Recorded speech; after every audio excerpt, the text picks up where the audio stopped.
사찰에는 다 성도, 신자, 그리고 그리스도인 이런 이름들이 붙어 있습니다. 초대교회에서 크리스찬, 기독교인, 그리스도인이라는 이 말은 결코 명예로운 이름은 못 됐습니다. 왜냐하면 그리스도가 저주의 죽음을 당했기 때문에, 십자가의 저주의 죽음을 당했기 때문에 저주의 죽음을 당한 그를 주라고 부르고 쫓는 제자들, 사도들은 다 저주의 무리라고 처음에 그렇게 생각했습니다. 그러나 그들의 삶은 결코 일반 사람들이 저주라고 처음에는 모멸했지만은 점점 그들의 삶이 두려운 그러한 존재가 되었습니다. 사도행전에 보면 두려워하더라. 이 두렵다는 것은 뭔가 하면 그들이 살아가는데 그들은 자기들이 가지고 있지 않는, 그들이 그리스도인이라고 함으로써 가지고 있는 고유함이 있다는 거죠. 그래서 오래 참고 또 기뻐하고 이런 것들이 처음에는 두려운 것입니다. 그래서 저주했던 사람들이 이제 성도들을 두려워하게 됐다. 무슨 막 그냥 막 나를 해코지해서 두려운 게 아니라 저 사람들은 도무지 어찌된 사람이 무엇이 있길래, 무엇보다도 누구를 믿길래 저렇게 사냐. 그리고 나중에 사도행전에 보면 칭찬을 받았다. 이 3단계가 되거든요. 처음에는 저주를 받았던 무리들이 이제는 두려움의 대상이 되고, 좋은 의미에서 두려운 말이죠. 저들에는 배후에는 누가 있길래, 저들이 믿는 하나님은 누구길래, 그리스도가 누구길래 저렇게 저 사람들은 저렇게 살까. 그리고 이제 끝내는 뭐예요? 칭찬을 받는 이런 것을 볼 수가 있습니다. 바로 그리스도인, 우리나라 말로는 예수쟁이. 우리나라는 참 중요한 말이 있죠. 예수쟁이다. 예수쟁이다. 그런 말을 야소교, 예수쟁이 이런 말들을 썼잖아요. 우리가 옛날에 우리 목사님들, 이기품 목사님이나 우리 최건넌 목사님 이런 분들이 보면 막 그냥 강하게 그렇게 말씀을 전하고 예수천당 불신지옥을 전할 때 그러한 이름들을 보여주죠. 그러니까 우리가 어찌하여 이러한 능력을 드러내고 세상 사람들이 두려워하고, 우리가 가진 것이 무슨 무기입니까? 우리가 가진 것이 무슨 세상의 권세입니까? 근데 어찌하여 우리를 두려워하느냐? 그래서 15절에 보면 우리가 한 가지 삶의 특징적인 게 있다 이 말이에요. 같이 합시다. 은혜 아래에 있으니. 바로 은혜 아래에 있다 이 말이에요. 법 아래에 사는 게 아니라 이 말이에요. 요새 참 우리나라의 자나깨나 법이죠. 법입니다. 저도 참 법을 배웠지만은 법대에 나온 사람들이 이렇게 전면에 TV에 많이 나오고 하는 거 보기가 힘들죠. 그런데 우리는 법 아래에 있지 않고, 세상에서는 법 아래에 있으면 권능인 줄 알아요. 법을 많이 아는 사람이 최고라고 생각해요. 그러나 하나님의 나라에는 그게 아닙니다. 법 아래에 살아서는 초대교회 성도와 같이 두려워하고 칭찬을 못 받습니다. 은혜 아래에 살아야 됩니다. 모든 일이 똑똑 떨어지고 모든 일이 어김이 없다고 해서 로마가 전도된 게 아닙니다. 법으로는 로마를 정복할 수 없습니다. 초대교회가 무엇이 있었습니까? 우리 기독교인들은 군인이 없습니다. 군대가 없어요. 이슬람은 뭐예요? 저 모스크 이슬람은 군대를 형성해서 사라세닌이 군대를 만들어가지고 정복하잖아요. 그러나 우리 기독교는 그게 아닙니다. 여러분, 군대가 가서 정복한 적 있습니까? 십자군은 중세 로마 캐톨릭, 그 잘못된 로마 캐톨릭에서 나온 게 발상이지 그렇지 않습니다. 우리는 결코 교회가 군사로 안 됩니다, 여러분들. 미군이 무슨 중동을 핵무기로 해서 절대 복음 못 전합니다, 그렇게는. 그렇게는 못 전합니다. 경제로도 안 됩니다. 은혜 아래에 사는 백성들이 즐거움을 드러내고 권능을 드러내고 그것으로 말미암아 하나님의 살아계심을 증거할 때 그때 역사가 나타나고 그때 하나님 나라에 선포가 있고 전도가 있는 것입니다. 우리는 무엇보다도 은혜를 받은 자, 은혜 가운데 거하는 자, 이런 말도 좋지만 은혜 아래에, 이 말이 참 좋습니다. 우리 찬송에도 십자가 그늘 아래 나시기 원하네, 그런 찬송이 있지 않습니까? 저도 그 참 찬송이 좋은데, 십자가의 그늘 아래 나시기를 원한다.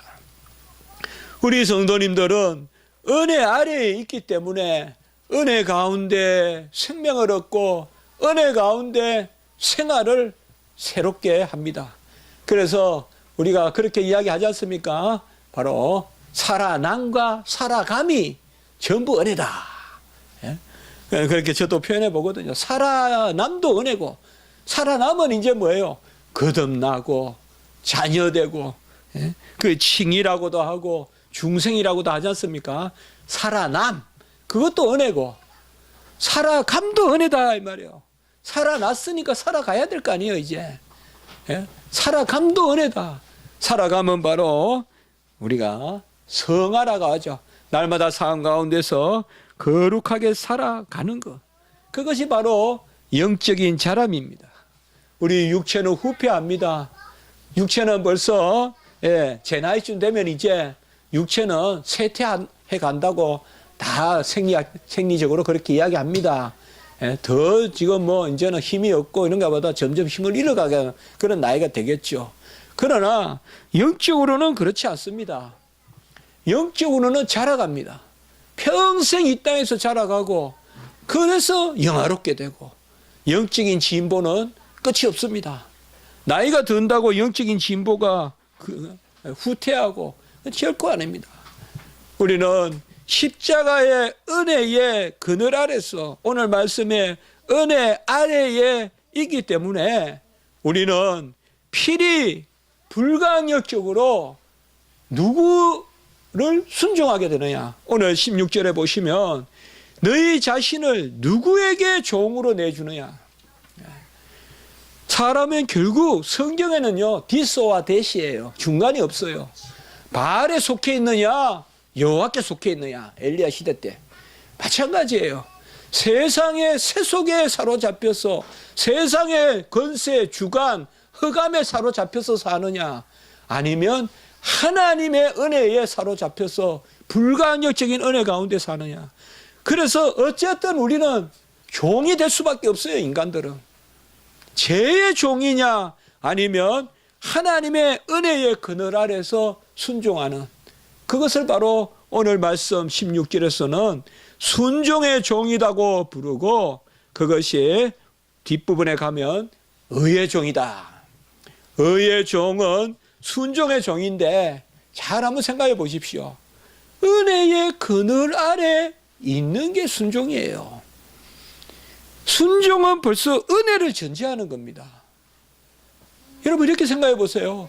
해가 뜨면 몸이 따뜻해지죠.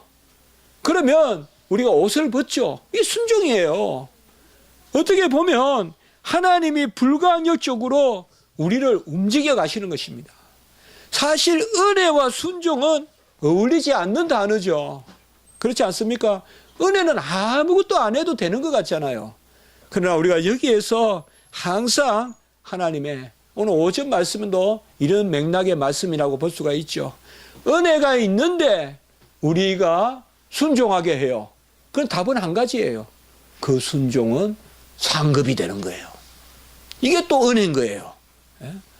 은혜가 아닌데 순종을 요구하면 그것은 갚음이 돼요. 그러면 상급은 아니에요. 은혜가 아닌데 100만 원 나한테 빌려줬어요.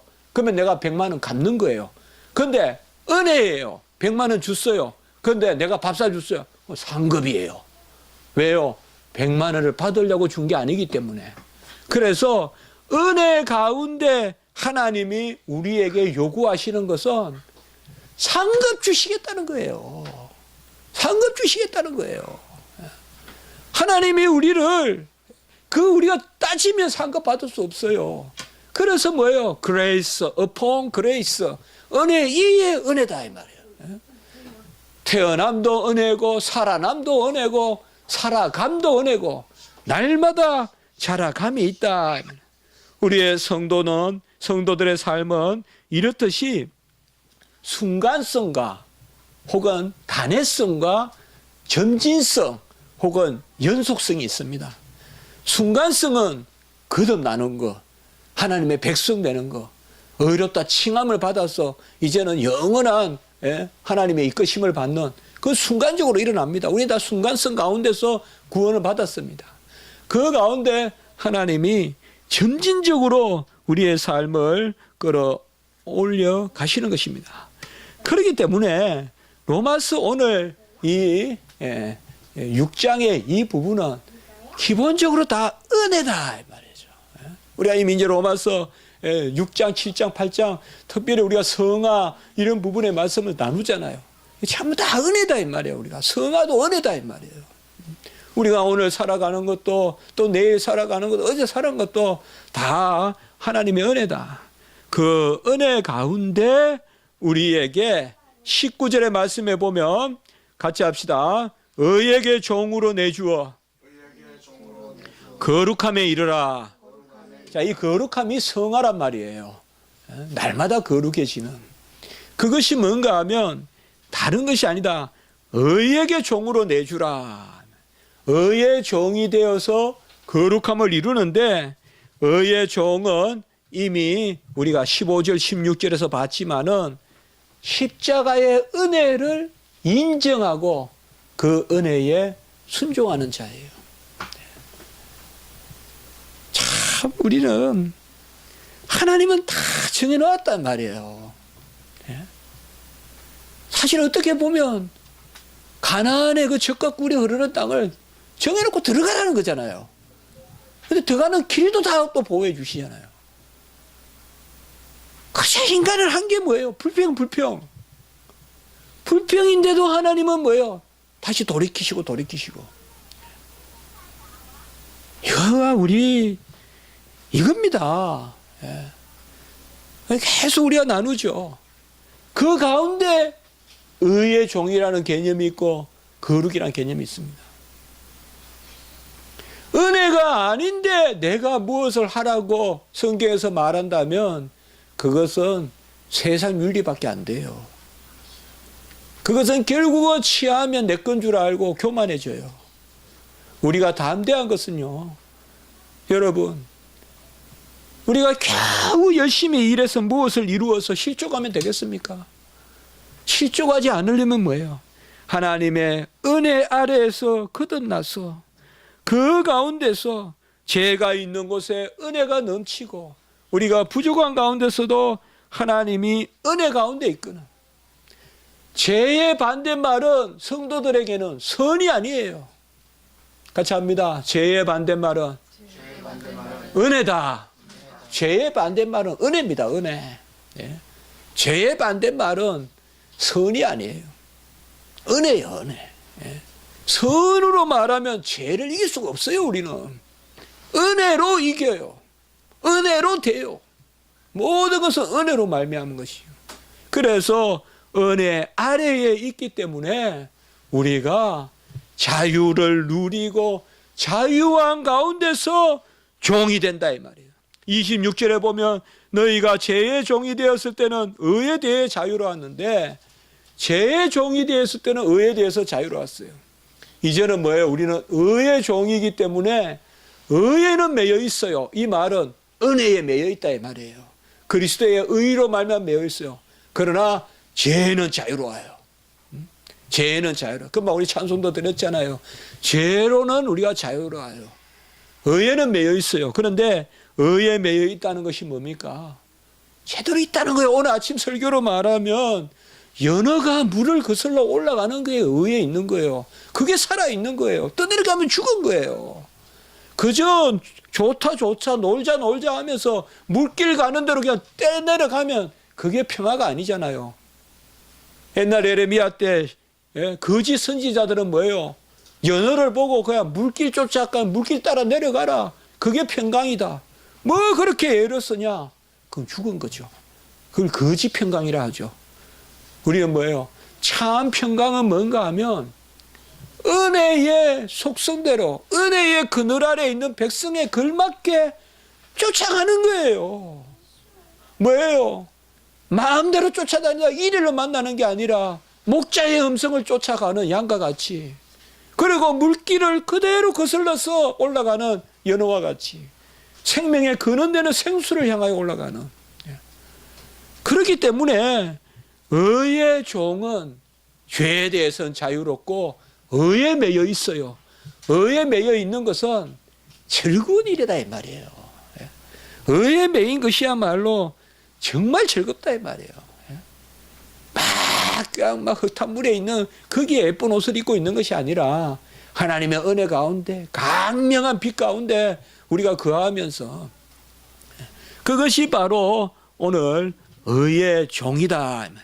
그래서 의의 종은 의에 매여 있으나 죄에는 자유롭고, 죄의 자유로운 가운데서 아까 말씀같이 거룩에 이르는, 그것을 오늘 말씀해 주고 있습니다.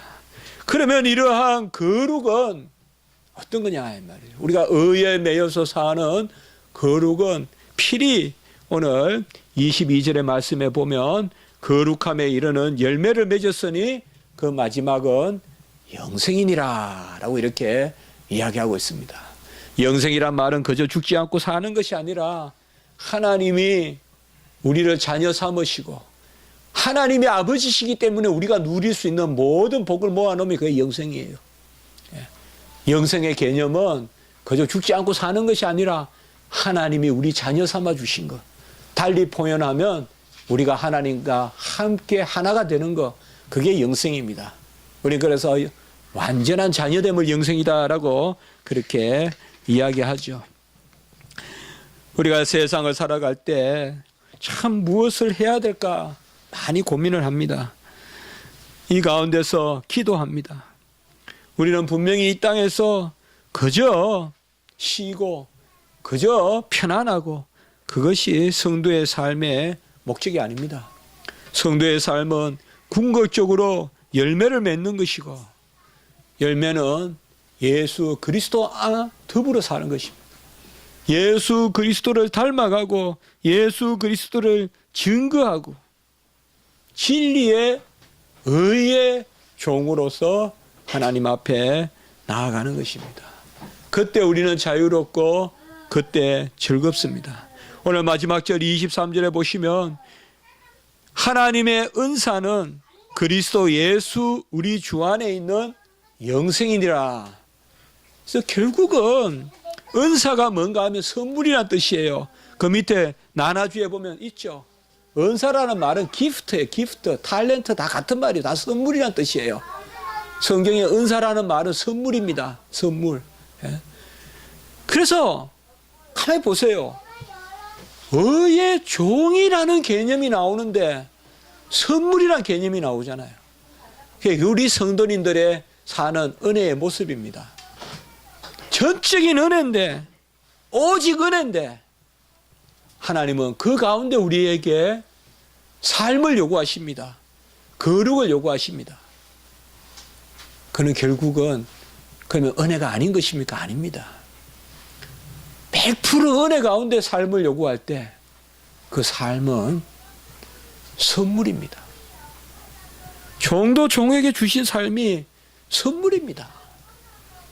결코 종은 종같이 이렇게 살 수가 없습니다.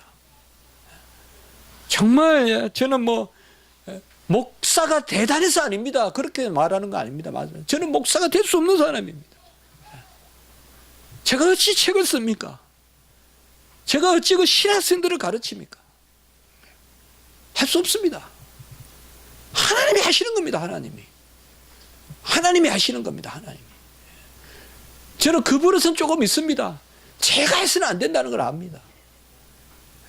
제가 해서는 안 됩니다. 할 수도 없고, 제가 하고자 하는 대로 하나님이 다 해주시면 최선이 안 됩니다. 그걸 배웠습니다. 제가 하고자 하는 대로 그대로 제가 노트에 쓴 대로 하나님이 해주시면요, 그거는 별거 아닙니다. 하나님이 하셔야 됩니다. 애는 씁니다. 노력은 해보려고 합니다. 그러나 은혜 가운데 있습니다. 항상 성경은 그렇거든요. 모든 성경에 명령이 있거든. 은혜를 찾으십시오.